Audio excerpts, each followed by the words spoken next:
Shalom jemaat Tuhan, selamat hari Minggu, kita bersuka cita. Hari ini kita boleh kembali lagi memuji, menyembah Tuhan dengan hati yang penuh syukur.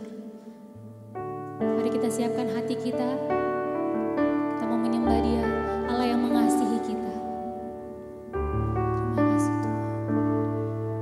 I love you Lord,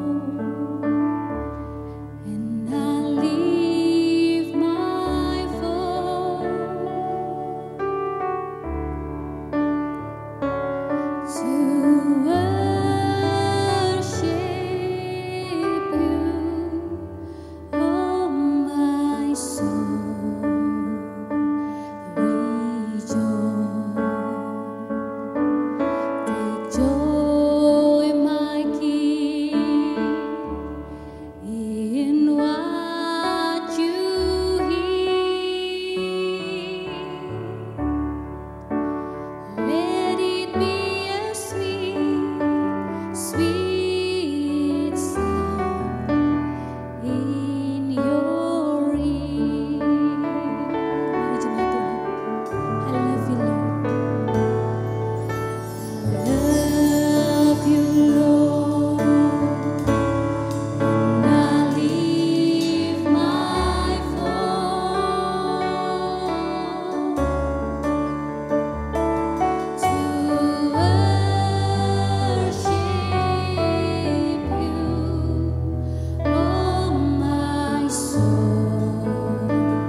kasih-Mu Tuhan.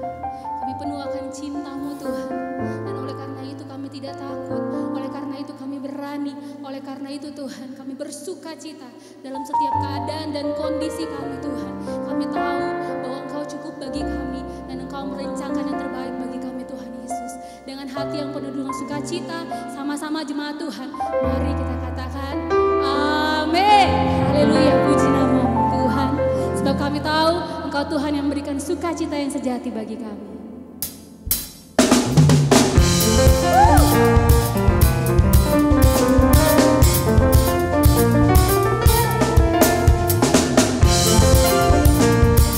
Setiap duka kita Tuhan gantikan dengan sukacita. Kesesatan Kau beri kelegaan di dalam kesedihan. Kau beri penghiburan, kasih-Mu tak melenyapkan segala kegelapan. Amin. Fajar pagi-Mu merekah, membawa damai dan sukacita. Kau mengubahkan kata-kataku kini jadi tarian. Bukan terluka, jadikan hidup dunia. Kau mengubahkan kata-kataku kini jadi tarian. Bukan terluka, jadikan hidup dunia. Haleluya. Mari kita bertepuk tangan bagi Tuhan kita. Di dalam kesesatan Kau beri kelegaan, di dalam kesedihan Kau beri penghiburan, kasih-Mu tak melenyapkan segala kegelapan. Fajar pagi-Mu merekah, membawa damai dan sukacita. Kau mengubahkan kata-kataku kini jadi tarian. Bukan terluka, jadikan hidup dunia. Kau mengubahkan kata-kataku kini jadi tarian. Bukan terluka, jadikan hidup dunia. Haleluya. Tuhan begitu baik bagi kita. Segala kesulitan, segala kelemahan kita, Dia ubahkan menjadi kekuatan dan sukacita. Terima kasih Tuhan Yesus. Karena kasih-Mu, karena cinta-Mu, kasih-Mu tak melenyapkan segala kegelapan. Haleluya. Fajar pagi-Mu merekah, membawa damai dan sukacita. Kau mengubahkan kata-kataku kini menjadi tarian. Bukan terluka. Sekali lagi, Kau telah ubahkan harapan kami. Kau telah ubahkan kata-kataku kini menjadi tarian. Bukan terluka, nyanyikan hidup dunia. Nyanyikan hidup dunia. Nyanyikan hidup dunia. Haleluya.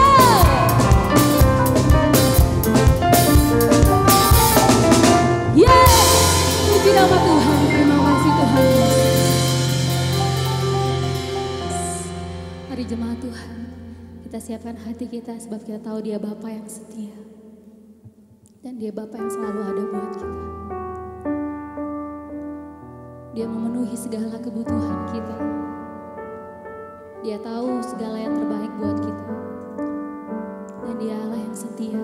Dia tidak pernah ingkar akan janji-janji-Nya.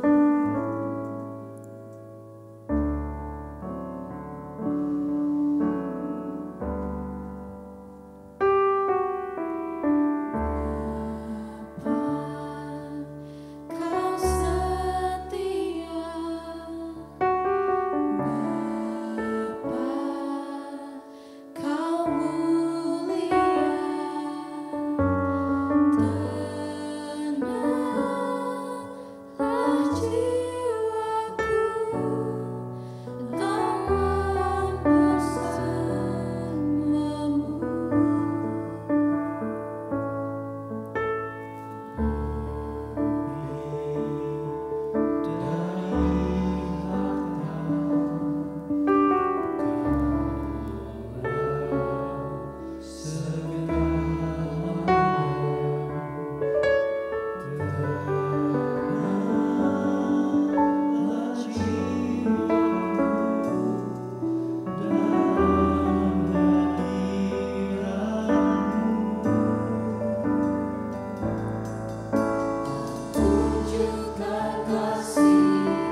Ya, Shalom Jemaat GBI Sukacita Bandung yang saya kasih di dalam Tuhan. Apa kabar semuanya?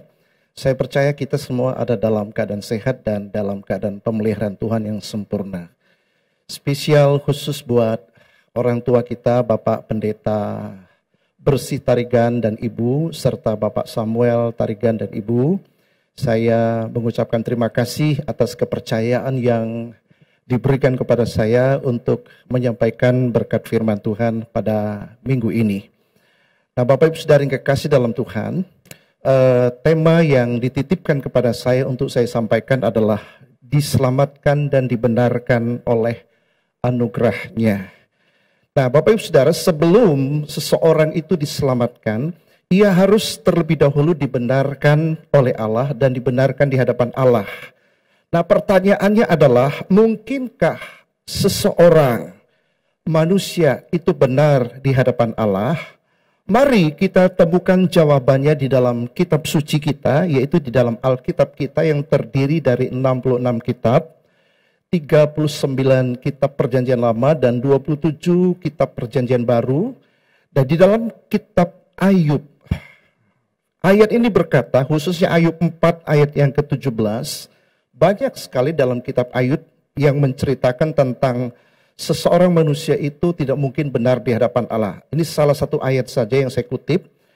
Ayub 4 ayat 17 berkata, mungkinkah seseorang benar di hadapan Allah? Mungkinkah seseorang tahir di hadapan penciptanya? Tentu jawabannya tidak mungkin, Bapak Ibu Saudara. Tidak mungkin manusia itu benar di hadapan Allah. Mengapa? Alasannya jelas. Jawabannya di dalam kitab Roma pasal 3 ayat 23. Ayat ini berkata, karena semua manusia telah berdosa.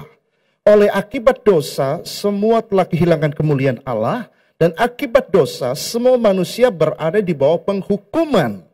Nah, itu sebabnya semua manusia yang terlahir ke dalam dunia ini sudah membawa sifat-sifat dosa. Apakah dosa asal, dosa sifat maupun dosa perbuatan.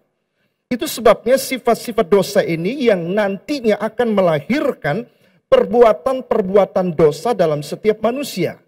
Dan saudara tunjukkan kepada saya, ada nggak fakta dan buktinya bahwa tidak ada satupun manusia di muka bumi ini yang tidak berdosa.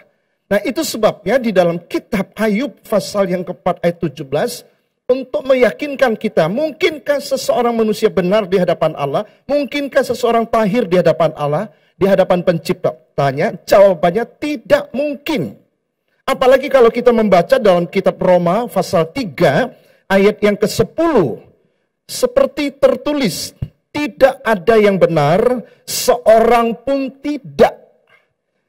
Saudaraku yang kasih Tuhan, karena semua manusia sudah jatuh di dalam dosa, sehingga semua manusia ada di bawah penghukuman Allah. Dan akibatnya tidak seorang pun bisa lari, bisa bebas dari penghukuman Allah. Dari dua ayat ini kita bisa menyimpulkan, mungkinkah seseorang manusia itu benar di hadapan Allah? Jawabannya pasti tidak mungkin. Tidak mungkin manusia bisa benar di hadapan Allah. Itu yang pertama, saudara. Yang kedua, kita akan belajar bagaimanakah seseorang bisa menjadi benar di hadapan Allah. Tadi kita sudah menjawab bahwa tidak mungkin ada satu manusia pun bisa benar di hadapan Allah. Sekarang kita akan mempertanyakan, kalau begitu bagaimana mungkinkah seseorang bisa benar di hadapan Allah? Atau bagaimanakah seseorang bisa benar di hadapan Allah? Jawabannya ada dua, saudaraku yang dalam Tuhan. Yang pertama, manusia selalu berpikir supaya bisa benar di hadapan Allah. Jadi manusia berpikir supaya bisa benar di hadapan Allah. Yang pertama, yaitu melalui perbuatan. Nah, perbuatan-perbuatan yang dilakukan manusia selama ini, yang mewakili semua agama yang ada di dalam dunia itu, yaitu melalui ibadah. Mereka berpikir hanya melalui ibadah, mereka bisa benar di hadapan Tuhan. Lalu bukan hanya ibadah, ditambah lagi dengan puasa, ditambah lagi dengan beramal, berbuat baik, melakukan seluruh aktivitas kegiatan sosial di mana-mana. dengan tujuan supaya bisa benar di hadapan Allah. Nah, saudaraku yang kekasih dalam Tuhan, manusia selalu berusaha membenarkan dirinya dengan melakukan segala sesuatu. Kalau saudara kembali kepada kitab Kejadian, di mana ketika Adam dan Hawa jatuh ke dalam dosa, Adam membuat cawat dari daun ara untuk menutupi ketelanjangannya, menutupi dosanya, menutupi kesalahannya. Itu pertanda bahwa agama pertama yang didirikan oleh manusia adalah agama yang didirikan oleh Adam.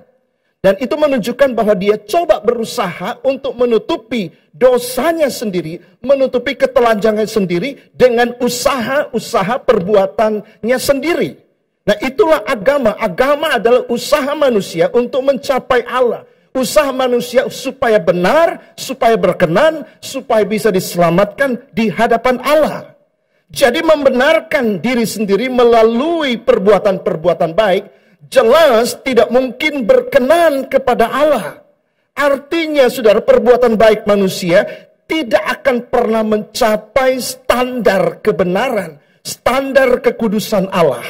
Mari kita lihat di dalam Galatia pasal yang kedua, ayat yang ke-16. Bapak Ibu Saudara yang kekasih dalam Tuhan, kamu tahu bahwa tidak seorang pun yang dibenarkan oleh karena melakukan hukum Taurat, tetapi hanya oleh karena iman dalam Kristus Yesus. Sebab itu kami pun telah percaya kepada Yesus Kristus, supaya kami dibenarkan oleh karena iman dalam Kristus dan bukan oleh karena melakukan hukum Taurat. Sebab tidak ada seorang pun dibenarkan oleh karena melakukan hukum Taurat. Jadi ayat ini menunjukkan bahwa hukum Taurat ini mewakili semua agama-agama yang ada di muka bumi ini. Dan agama-agama yang ada di muka bumi ini percaya dan mengajarkan bahwa semua orang itu bisa selamat. Semua orang itu dengan perkataan bisa masuk surga karena melakukan hukum Taurat, melakukan perbuatan baik mereka.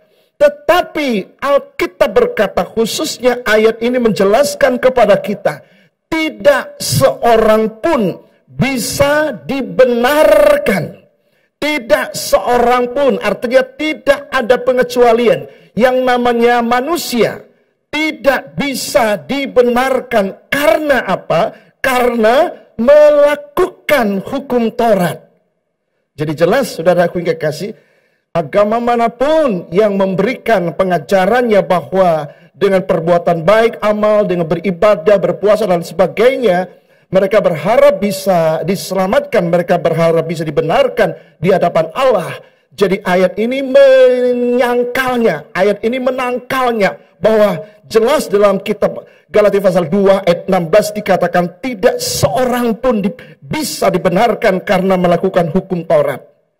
Namun ayat ini menjelaskan semua orang bisa dibenarkan karena percaya kepada Yesus Kristus.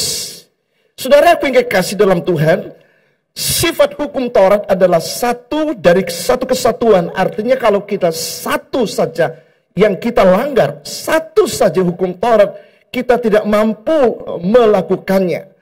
Itu mengakibatkan secara keseluruhan kita salah. Di dalam Yakobus pasal 2 ayat yang ke-10 dikatakan, sebab barang siapa menuruti seluruh hukum itu, tetapi mengabaikannya satu bagian daripadanya, ia bersalah terhadap seluruhnya. Jadi dengan ayat-ayat ini, pertanyaannya, mungkinkah seseorang dibenarkan di hadapan Allah karena melalui perbuatannya? Jawabannya adalah tidak mungkin. Saudaraku yang dalam Tuhan, ya. Nah, saya kasih contoh yang sederhana, mungkin contoh ini dalam kehidupan sehari-hari yang seringkali kita lihat, yang seringkali kita dengar, apa itu melalui media sosial maupun melalui televisi. Katakanlah seseorang itu hidupnya selalu beramal, saudara. Orang itu melakukan seluruh kegiatan sosial, berbuat baik, lalu diviralkan kemana-mana bahwa orang ini terkenal baik, saudara yang kasih dalam Tuhan. Namun satu hari dalam satu kesempatan, saudara, orang tersebut ditangkap oleh KPK karena ada satu perbuatan yang melawan hukum. Dan KPK memiliki 2 alat bukti, saudaraku yang kekasih dalam Tuhan. Lalu orang tersebut dibawa ke dalam persidangan, di dalam pengadilan. Nah, pertanyaan saya, apakah orang tersebut bisa dibebaskan dengan begitu saja? Sekalipun dengan berbagai alasan bahwa orang ini seluruh aktivitas kegiatan hidupnya banyak sekali berbuat baik. Dia sangat terkenal orang baik. Banyak sekali berbuat amal yang dia lakukan. Nah, apakah orang tersebut akan dibebaskan begitu saja karena alasan berbuat baik, alasan melakukan aktivitas sosial di mana-mana, saudaraku yang kekasih? Saya percaya hakim yang bijaksana akan tetap menyatakan orang ini bersalah dan orang ini harus dimasukkan ke dalam penjara. Bukankah begitu, saudara? Kenyataannya, saudara, ya? Jadi demikian juga kita di hadapan Tuhan, Bapak Ibu Saudara, semua perbuatan baik kita, semua kesalehan-kesalehan kita di mata Tuhan itu seperti kain kotor. Saudaraku kasih dalam Tuhan. Nah, jadi kesalehan kita, kebaikan kita, ketaatan kita di mata Sang Pencipta kita, di mata Tuhan kita itu dikatakan seperti kain kotor. Nah, kalau kesalehan kita saja seperti kain kotor, apalagi dosa kita, apalagi kejahatan kita. Jadi bagaimana seseorang bisa benar di hadapan Allah? Jawabannya jelas, tidak mungkin orang itu bisa benar di hadapan Allah melalui perbuatan-perbuatan baik mereka. Lalu kalau begitu bagaimana seseorang bisa menjadi benar di hadapan Allah? Nah, seseorang bisa menjadi benar di hadapan Allah hanya melalui kasih karunia atau melalui anugerah Tuhan oleh iman kita kepada Yesus Kristus. Di dalam kitab Roma pasal yang ketiga ayat yang ke-24, Bapak Ibu Saudara, ayat ini berkata, oleh karena kasih karunia telah dibenarkan dengan cuma-cuma. Saya ulangi sekali lagi ayat ini. Kalimat ini berkata, oleh karena kasih karunia telah dibenarkan dengan cuma-cuma karena penebusan dalam Kristus Yesus. Jadi seseorang hanya bisa dibenarkan. Dan dibenarkan itu juga secara cuma-cuma loh, saudara. Tidak ada sedikit bayaran dari kita, harga yang harus kita bayar dengan amal, dengan perbuatan, dengan ibadah, dengan puasa, dan segala aktivitas kegiatan-kegiatan agama kita untuk bisa membuat kita menjadi benar. Sebab ayat ini begitu jelas menjelaskan kepada kita, hanya oleh karena kasih karunia telah dibenarkan dengan cuma-cuma karena penebusan dalam Kristus Yesus. Nah, Bapak Ibu Saudara, kata dibenarkan itu artinya dianggap benar. Jadi kita ini dianggap benar. Tadinya kita ini orang tidak benar, orang yang bersalah di mata Tuhan, seperti kain kotor, saudara. Tapi dianggap benar atau dinyatakan tidak bersalah oleh karena kita beriman kepada Yesus sebagai Tuhan dan Juru Selamat. Dalam kitab Roma pasal 3 ayat 28, karena kami yakin bahwa manusia dibenarkan karena iman dan bukan karena melakukan hukum Taurat. Bapak Ibu Saudara, selama ribuan tahun manusia mencoba hidup benar di mata Tuhan dengan cara berbuat baik, dengan cara melakukan sesuatu yang dianggap mulia. Dan manusia berusaha hidup kudus di hadapan Tuhan. Dan ternyata sampai hari ini tidak seorang pun pernah melakukan segala sesuatu dengan sempurna di mata Tuhan. Karena standar Allah itu sempurna, saudara. Kalau kita berbuat baik, Untuk bisa menjadi benar di hadapan Allah, itu standar bukan standar kita ya. Standarnya standar Tuhan. Standar Tuhan itu sempurna. Ya, di dalam kitab Matius 5 ayat 58 dikatakan, hendaklah kamu sempurna seperti Bapamu di sorga yang adalah sempurna. Jadi tuntutan Allah kepada manusia itu sempurna. Nah, pertanyaan saya, adakah di antara kita kudusnya sempurna di mata Tuhan? Ada nggak perbuatan baik kita itu sempurna di mata Tuhan? Ada nggak amal kita, ibadah kita, puasa kita itu sempurna di mata Tuhan? Kita kalau mau jujur berkata, kita nggak mungkin sampai kapanpun saudara, kita nggak mungkin bisa mencapai standar sempurna itu. Ya kalau puasa pun, kalau kita berpuasa, kita nggak sempurna saudara. Kalaupun kita ibadah kita juga jauh daripada sempurna. Doa kita, baca firman Tuhan, perbuatan baik kita, melakukan kegiatan sosial apapun yang kita lakukan, saudara, jauh daripada sempurna. Nah saudaraku yang kasih, dari situlah kita bisa menyadari bahwa kenapa kalau seseorang bisa benar di hadapan Tuhan, itu bukan karena melalui perbuatan manusia itu sendiri, tetapi melalui kasih karunia, melalui anugerahnya oleh iman kita kepada Yesus Kristus. Itulah sebabnya kenapa Tuhan Yesus mesti datang ke dalam dunia dan mati di atas kayu salib untuk mengorbankan nyawanya, untuk menebus dosa umat manusia. Karena manusia tidak mungkin bisa mencapai standar kesempurnaan dengan perbuatan-perbuatannya sendiri. Itu sebabnya hanya melalui penebusan Yesus Kristus dan kita menerima anugerah di mana kita dibenarkan dan kita diselamatkan olehnya. Saudara aku kekasih, sekalipun untuk mempercayai kabar baik ini bukan sesuatu yang mudah untuk bagi sebagian orang untuk bisa menerima begitu saja. Tapi ini fakta dalam Alkitab. Ini adalah pernyataan Alkitab, saudaraku yang kekasih. Terjadi perubahan status dalam hidup saudara dan saya. Yang tadinya kita adalah orang berdosa, kita dijadikan orang benar. Jadi kata dibenarkan itu artinya kita yang tidak dibenar dianggap benar. Jadi status saudara dan saya adalah orang benar. Karena kita adalah orang yang dibenarkan di hadapan Allah. Karena kasih karunia Tuhan. Melalui pengorbanan putra tunggalnya namanya Yesus Kristus. Ketika kita beriman kepada kematian Tuhan Yesus di atas kayu salib.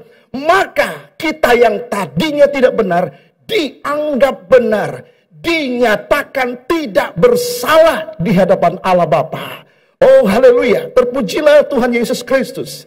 Saudaraku yang kasih dalam Tuhan, terjadi perubahan status dari budak. Tadinya kita budak dosa, dijajah, diikat, dipermainkan dosa. Tapi status hari ini saudara dan saya bukan lagi budak, tapi adalah anak. Saudara mesti tahu, kedua status inilah menjadi standar hidup saudara dan saya. Bukan untuk dibenarkan lagi, bukan untuk diselamatkan lagi. Tetapi karena kita sudah dibenarkan, maka hiduplah menurut standar yang Tuhan berikan kepada kita. Kalau saudara statusnya orang benar, tentu di mana-mana pun saudara jadi benar. Perkataan saudara jadi benar, perbuatan kita benar, saudara aku yang kasih. Kalau status orang itu seorang petinju, iya, gaya hidupnya itu bertinju, di mana-mana dia bertinju, saudara. Kalau dia status, dia penyanyi, kita tahu kemana-mana dia menyanyi. Karena memang statusnya, saudara, itu penyanyi. Kalau status kita orang benar, kemanapun kita pergi, apapun yang kita lakukan, selalu benar. Nah oleh sebab itu tantangannya buat saudara dan saya. Karena status hidup saudara dan saya adalah orang yang sudah dibenarkan. Mari, hiduplah benar dimanapun engkau berada. Ya, lakukan sesuatu yang benar, ya, supaya Bapa di surga dipermuliakan. Nama Tuhan kita dipermuliakan lewat kehidupan anak-anaknya yang mencerminkan karakter, sifat dari Allah Tuhan kita sendiri yang benar itu. Saudaraku yang kasih dalam Tuhan, itu sebabnya saudaraku yang kasih dalam Tuhan. Yang ketiga, pertanyaannya, apakah ada keselamatan di luar Yesus Kristus. Saya dengan tegas katakan tidak. Jawabannya tidak. Mengapa? Karena dalam Yohanes pasal 14 ayat 6 berkata, kata Yesus kepadanya, akulah jalan dan kebenaran dan hidup. Tidak seorang pun yang datang kepada Bapa kalau tidak melalui aku. Yesus berkata, akulah jalan, akulah kebenaran, dan akulah hidup. Benar, banyak orang mengajar tentang jalan yang harus ditempuh. Banyak orang mengajarkan jalan keselamatan. Tapi tahukah saudara, hanya Yesuslah satu-satunya jalan keselamatan itu. Di luar Yesus Kristus, manusia akan melewati jalan dan jalan itu akan menuju kepada kesesatan. Makanya di dalam kitab Amsal dikatakan, ya, ada jalan yang disangka lurus tetapi menuju kepada kesesatan, saudara saudara Tuhan. Begitu juga banyak orang mengajar tentang kebenaran. Tapi Yesus berkata, akulah kebenaran. Jadi hanya Yesuslah kebenaran yang sejati itu. Di luar Yesus, semua yang mengaku kebenaran adalah kebenaran yang semu. Saudara aku kasih dalam Tuhan. Banyak orang mengajar tentang kehidupan. Tetapi hanya di dalam Yesus kita menemukan kehidupan yang sesungguhnya, saudara. Kisah 4 ayat yang ke-12. Dan keselamatan tidak ada di dalam siapapun juga selain di dalam Dia. Sebab di bawah kolong langit ini tidak ada nama lain yang diberikan kepada manusia yang olehnya kita dapat diselamatkan. Perhatikan ayat ini jelas mengatakan tidak ada keselamatan di bawah kolong langit ini kecuali di dalam nama Yesus Kristus. Jadi pertanyaannya, saudaraku yang kasih, apakah ada keselamatan di luar Yesus Kristus? Secara tegas kita akan menjawab dan berkata tidak ada. Lalu yang keempat, yang terakhir, mengapa keselamatan itu hanya ada di dalam Yesus Kristus? Nah, saya simpulkan saudara. Yang pertama, karena persoalan dosa itu tidak bisa diselesaikan hanya melalui ibadah, melalui puasa, melalui beramal, melalui berbuat sosial, berbuat baik, dan lain sebagainya. Tidak sesederhana itu. Persoalan dosa tidak bisa diselesaikan. Oh, kita berbuat baik untuk menutupi dosa kita. Enggak bisa, saudara. Perhatikan waktu Adam ketika mereka jatuh dalam dosa, mereka dalam keadaan telanjang. Mereka membuat cawat, saudara, untuk menyemati tubuhnya. Saudara aku yang kasih, itu melambangkan dosa. Ya, ketelanjangan itu melambangkan dosa. Ya, sifat takut dan malu itu adalah akibat daripada dosa. Dan dia berusaha untuk menutupi dosanya dengan caranya sendiri. Apa yang Tuhan lakukan? Nah, Tuhan membunuh seekor anak domba. Saudaraku yang kasih dalam Tuhan, seekor anak domba yang tidak bersalah sama sekali. Itu dijadikan korban. Ya, dikuliti. Ya, ada penumpahan darah di sana. Saudaraku yang kasih, Tuhan menutupi dengan kulit binatang. Saudaraku yang kasih, melalui sebuah penumpahan darah. Jadi kita lihat Tuhan tidak menggunakan cara yang dibangun oleh Adam. Tuhan tidak menggunakan cara yang dibangun manusia untuk menutupi dosanya. Jadi dosa tidak sesederhana orang berpikir. Dosa itu bisa diselesaikan kalau kita berbuat amal, kita melakukan kegiatan sosial dan sebagainya. Darah saya berkata ini, saya tidak anti orang berbuat sosial, berbuat baik. Orang yang berbuat baik itu adalah sifat dari Tuhan kita. Dan memang setelah kita menyadari bahwa kita sudah diselamatkan, kita memang harus berbuat baik. Tapi perbuatan baik kita tujuannya bukan untuk lagi diselamatkan atau dibenarkan, saudara. Tujuan perbuatan baik kita adalah sebagai ungkapan syukur kita kepada Tuhan. Perbuatan baik kita adalah mencerminkan itulah sifat Tuhan kita yang mengajar kita melakukan itu setelah kita memperoleh keselamatan, setelah kita dibenarkan oleh Tuhan. Jadi saudara aku yang kasih dalam Tuhan. Yang kedua, perbuatan baik manusia tidak bisa mencapai standar Allah. Jadi mengapa keselamatan hanya ada di dalam Yesus Kristus? Yang pertama, karena perbuatan dosa tidak bisa diselesaikan hanya melalui ibadah, puasa, saudaraku, beramal dan berbuat baik saja. Yang kedua, karena perbuatan baik manusia tidak bisa mencapai standar Allah kita. Mengapa? Karena di hadapan Tuhan segala kebaikan, kesalehan kita itu seperti kain kotor. Saya sudah sampaikan tadi, saudaraku yang kekasih, ya, kalau kesalehan kita, kebaikan kita, kesucian kita, ketaatan kita sebagai manusia itu seperti kain kotor, bagaimana dengan kejahatan kita? Bagaimana dengan dosa kita? Jadi beranikah orang mengklaim dirinya bahwa dia adalah orang baik?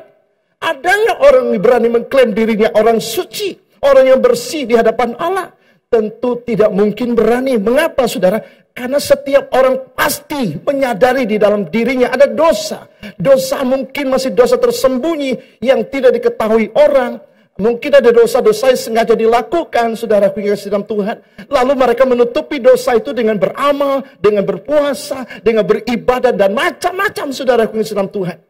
Dan kalau mau jujur, tanyalah kepada setiap manusia di seluruh dunia ini, bahwa tidak ada seorang yang berani mengklaim dirinya adalah orang suci, orang benar di hadapan Tuhan. Karena setiap manusia menyadari bahwa di dalam dirinya ada dosa.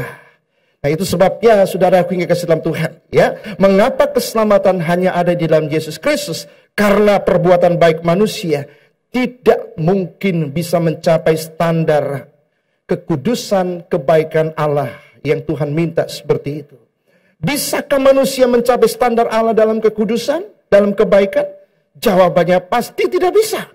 Saudara aku yang kasih dalam Tuhan, oleh karena tidak bisa, bahwa setiap manusia tidak berani mengklaim dirinya adalah orang kudus, tidak berani mengklaim dirinya orang suci, tidak berani mengklaim bahwa dirinya orang benar. Kecuali saudara dan saya mengerti kebenaran ini. Kita benar karena kita dibuat benar. Kita benar karena kita dibenarkan oleh karena kasih karunia melalui iman kepada Yesus Kristus yang mati di atas kayu salib. Sehingga saudara memiliki keyakinan, memiliki iman, saya memang orang yang tidak benar. Tapi oleh karena kasih karunia, oleh karena anugerah, saya dibenarkan dengan cuma-cuma. Arti cuma-cuma itu gratis tanpa bayar sesen pun untuk mendapatkan saudara kebenaran itu sendiri. Untuk mendapatkan sebagai orang benar. Karena Tuhan yang membayarnya buat saudara dan saya. Dia rela mati di atas kayu salib untuk menjadikan saudara orang yang tidak benar menjadi orang benar. Menjadikan orang berdosa menjadi orang benar. Menjadi dari budak menjadikan kita statusnya anak sampai hari ini. Ingat saudara, setiap anak itu punya warisan. Ya, kalau saudara sebagai anak Allah, anak Tuhan, warisan yang Tuhan berikan kepada saudara dan saya ada begitu banyak. Hitunglah berkatmu satu persatu.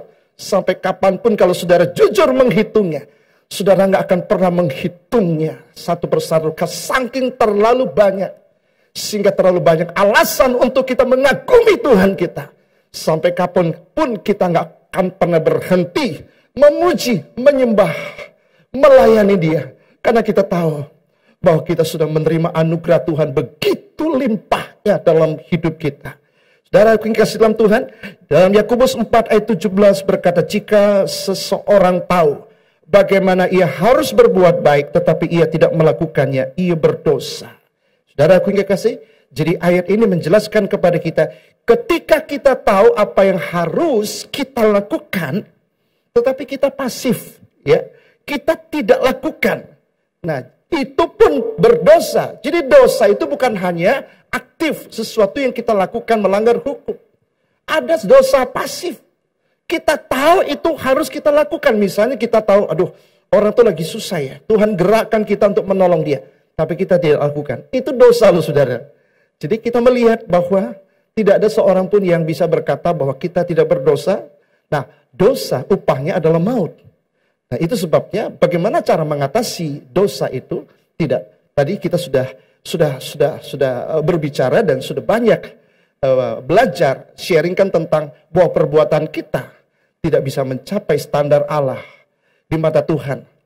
Standar kebaikan Allah tidak mungkin bisa, saudara. Ya, nah, ya saudara mungkin berkata, saya kan tidak membunuh, saya kan tidak memfitnah, it's okay. Saya juga tidak melakukan kejahatan. kejahatan yang mengerikan.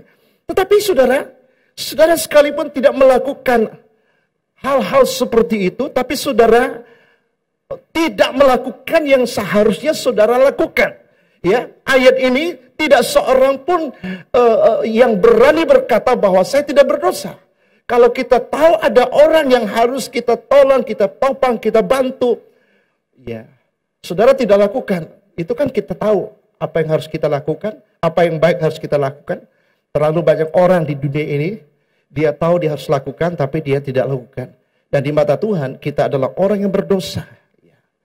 Nah, oleh sebab itu, saudaraku yang dalam Tuhan, tidak seorang pun yang berani mengklaim bahwa dia tidak berdosa. Kalau dia tahu bahwa dia orang berdosa, bisakah dia diklaim bahwa dia bisa diselamatkan oleh karena perbuatannya? Jadi jelas perbuatan kita tidak akan mungkin bisa menyelamatkan kita. Karena semua perbuatan manusia, semua usaha manusia tidak bisa mencapai tuntutan Allah yang sempurna. Oleh karena itulah Tuhan memberikan anugerahnya. Ya, Tuhan memberikan anugerah kasih karunia kepada barang siapa yang percaya kepadanya. Percaya kepada Yesus sebagai Tuhan dan Juru Selamat. Ia tidak binasa, melainkan beroleh hidup yang kekal. Jadi, saya ulangi pertanyaannya, mengapa keselamatan hanya ada di dalam Yesus Kristus? Yang pertama, karena semua persoalan dosa tidak bisa diselesaikan hanya melalui perbuatan manusia. Apa itu perbuatan manusia? Perbuatan baik manusia itu pertama ibadah-ibadah. Kedua puasa-puasa yang kita lakukan. Ketiga ya, amal-amal yang kita lakukan. Aksi-aksi kegiatan sosial, perbuatan-perbuatan baik yang kita lakukan dimanapun saudara kekasih. Ya, tidak akan bisa dan mampu menyelamatkan kita dan menyelesaikan dosa kita. Yang kedua, karena perbuatan baik manusia tidak bisa mencapai standar Allah. Jadi, mengapa hanya keselamatan ada di dalam Yesus Kristus? Hanya oleh kasih karunia-Nya, hanya melalui anugerah-Nya. Ketika kita percaya Yesus, kita diselamatkan. Jadi, kita dibenarkan, kita diselamatkan melalui kasih karunia oleh iman kepada Yesus Kristus. Sebagai ayat penutup, saudaraku yang dalam Tuhan, sebab karena kasih karunia kamu diselamatkan oleh iman, itu bukan hasil usahamu, itu pemberian Allah. Sebab itu janganlah ada orang yang memegahkan diri. Saudaraku yang dalam Tuhan, perhatikan. Jangan ada orang yang memegahkan diri. Jadi kita melihat bahwa keselamatan itu adalah anugerah, murni pemberian Allah. Itu karena adalah pemberian Allah yang kita tidak bisa beli dengan harga sebesar apapun. Nah, kalau kita menyadari itu, karena itu adalah pemberian, tentu kita tidak ada kesempatan untuk menyombongkan diri. Saudara kekasih. Nah, dengan memahami bahwa kita diselamatkan dan dibenarkan oleh anugerah-Nya, apa respons saudara dan saya? Setelah kita menyadari bahwa kita diselamatkan dan kita dibenarkan oleh anugerah-Nya, Bapak Ibu Saudara, yang pertama tentu kita berterima kasih dan bersyukur kepada Tuhan. Dengan cara hidup menyenangkan hati Tuhan. Dengan cara hidup berkenan di hadapan Tuhan. Dengan cara melayani Dia, menjadi saksi, menjadi berkat bagi sesama kita. Di dalam 1 Korintus pasal 15 ayat 10 dikatakan, tetapi karena kasih karunia Allah dianugerahkannya kepadaku tidak sia-sia.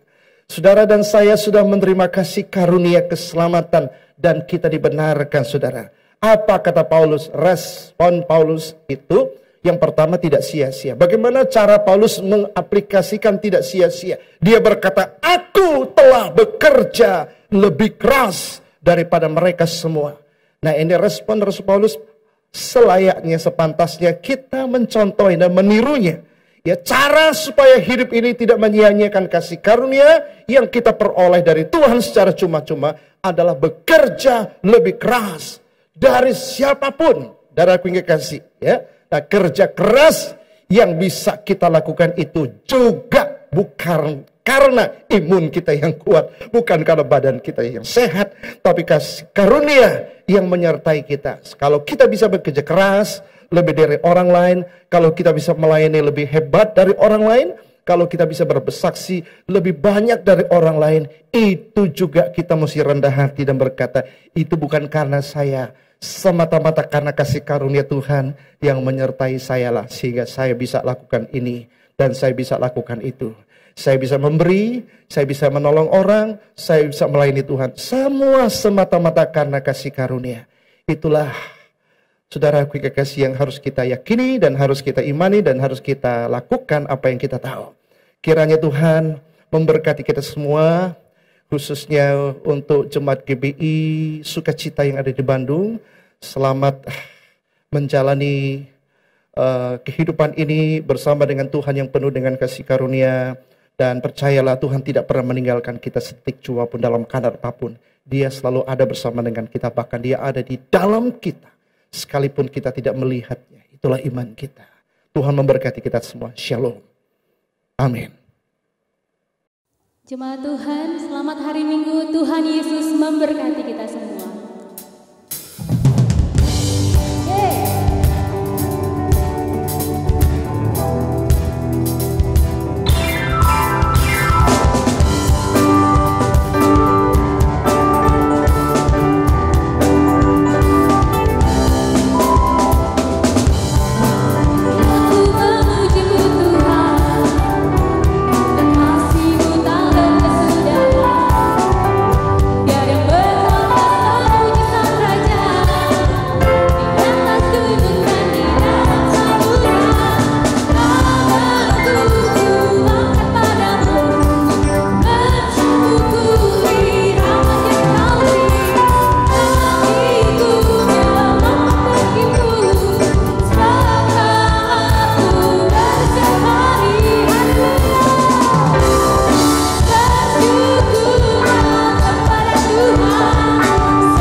Bapak Ibu Saudara kasih, saya percaya kita diberkati oleh kebenaran firman Tuhan. Saat ini kita akan menaikkan doa syafaat kita. Mari kita berdoa.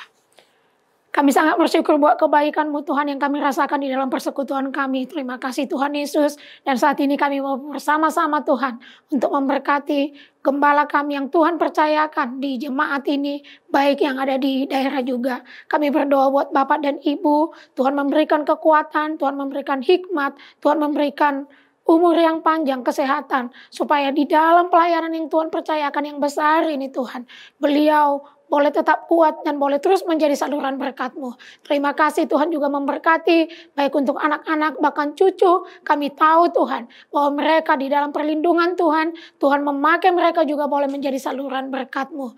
Terima kasih Tuhan Yesus. Kami juga berdoa buat hamba-Mu Pak Samuel sebagai wakil gembala yang Tuhan percayakan dengan tanggung jawab yang besar. Terima kasih Tuhan Yesus. Kami berdoa Tuhan supaya Engkau memberikan kekuatan, Engkau memberikan hikmat, anugerah, kemampuan untuk boleh terus menjadi saluran berkat-Mu dalam pelayanan ini. Baik juga Tuhan untuk pelayanan di ITHB, supaya lewat beliau Tuhan, banyak orang-orang boleh diperlengkapi, banyak orang-orang boleh dipersiapkan, bahkan pemimpin-pemimpin yang siap membuat perubahan di tengah bangsa ini. Engkau memberkati ibu, Engkau memberkati juga anak-anak. Kami percaya dalam studi mereka juga diberkati, bahkan seluruh kehidupan rumah tangga ini diberkati oleh Tuhan. Terima kasih Bapak yang baik. Juga kami bersyukur Tuhan untuk semua para hamba-Hamba-Mu yang melayani sebagai full time. Tuhan juga menolong, Tuhan juga memberikan damai sejahtera. Terlebih Tuhan, kami percaya kemampuan yang daripada Tuhan untuk bisa juga melayani setiap jemaat yang Tuhan percayakan. Bahkan seluruh pelayan-pelayan yang memberi diri mereka, waktu mereka, pikiran mereka, tenaga mereka untuk melayani Tuhan. Tuhan mengembalikan 100 kali ganda. Bapak, kami berdoa memberkati untuk semua tim-tim misi yang ada di ladang misi.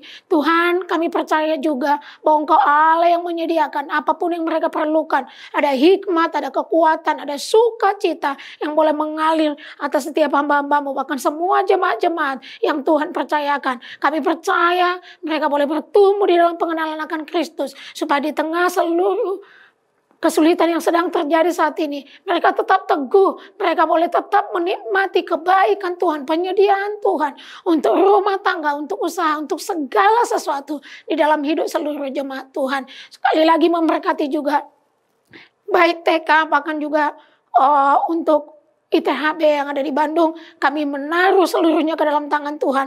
Tuhan campur tangan supaya lewat lembaga pendidikan ini Tuhan memperlengkapi orang-orang yang kelak takut akan Tuhan dan sungguh boleh dipakai untuk berdampak bagi bangsa ini. Terima kasih Bapak yang baik. Juga kami berdoa Tuhan untuk semua gereja-gereja Tuhan di mana saja dari semua denominasi yang ada. Kami percaya Tuhan di masa-masa ini Engkau menjadi perlindungan, Engkau menjadi pertolongan, Engkau menjadi kekuatan mereka. Tuhan memberkati semua hamba-hamba Tuhan yang melayani di seluruh muka bumi ini, bahkan di Indonesia. Kami juga bersama-sama bersyukur untuk bangsa Indonesia. Terima kasih Tuhan Yesus buat pemeliharaan atas bangsa ini. Dan kami terus Tuhan mengatakan bahwa Indonesia dikasih oleh Tuhan. Indonesia ini adalah milik Engkau Tuhan. Oleh karena itu Engkau akan memelihara bangsa ini Tuhan. Kami percaya juga untuk masa-masa saat ini Tuhan, ada hikmat mengalir atas pemimpin untuk menyelesaikan setiap masalah-masalah kesulitan ini. Sehingga semakin lebih baik ya Tuhan. Kami berdoa untuk orang-orang yang mengalami sakit penyakit, terjadi pemulihan di dalam nama Yesus. Ada kuasa kesembuhan. Bilur Yesus menyembuhkan, memulihkan setiap orang-orang yang mengalami kelemahan, yang mengalami sakit penyakit. Terima kasih Bapak, terima kasih. Sekali lagi berkat Tuhan ada atas bangsa ini. Terima kasih di dalam nama Yesus. Mari Bapak Ibu Saudara kasih, kita akan mengakhiri ibadah kita. Kita akan menerima berkat. Mari kita angkat tangan kita. Kita tegakkan dan kita siapkan hati kita. Kami membuka hati kami kepada Engkau Tuhan yang selalu ingin melimpahkan segala kebaikan-Mu di dalam hidup setiap kami. Terima kasih Tuhan Yesus. Kami percaya anugerah-Mu tersedia. Kasih karunia daripada Allah Bapa, damai sejahtera di dalam Yesus Kristus yang sudah mati, memberikan kehidupan bagi setiap kami, dan persekutuan oleh Roh Kudus akan menyertai kami hari ini sampai Engkau datang menjemput kami kali yang kedua. Di dalam nama Yesus Tuhan kami berdoa dan mengucap syukur. Haleluya. Amin. Selamat hari Minggu Bapak Ibu Saudara kasih. Tuhan Yesus memberkati.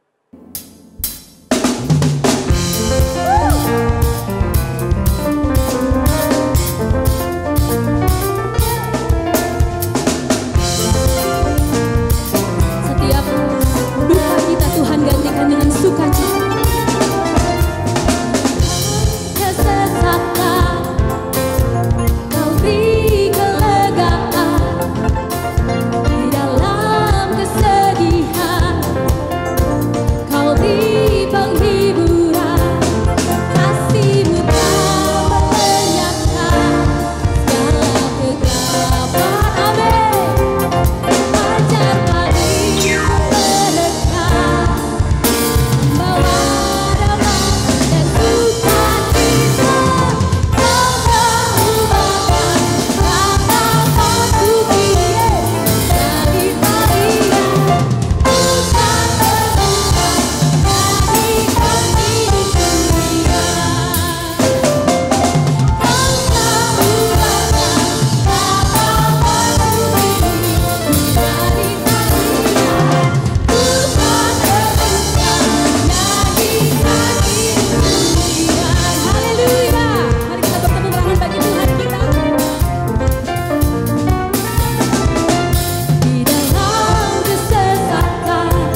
kasih-Mu